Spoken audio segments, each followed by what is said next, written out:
sur les menaces qui pèsent sur le ciel européen. On parle de potentielles incursions de drones. Hier, la plus grande base militaire du Danemark a été survolée par des drones non identifiés. Faut-il y voir la main du Kremlin? À l'instant, une réaction de la Russie. Toute attaque contre la Russie entraînerait une réponse absolue. C'est signé par Sergueï Lavrov, le ministre russe des Affaires étrangères. On en parle ce soir avec Jean-Louis Thiriot. Merci d'être avec nous. Bonsoir, monsieur. Bonsoir. Député Les Républicains, ancien ministre délégué aux armées.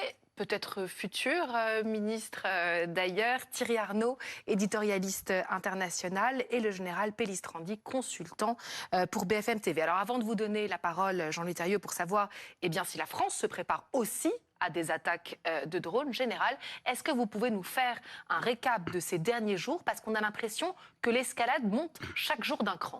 Oui, très rapidement. Donc le 10 septembre, c'est en Pologne où il y a près d'une vingtaine de drones qui viennent de l'Est et qui ont été interceptés.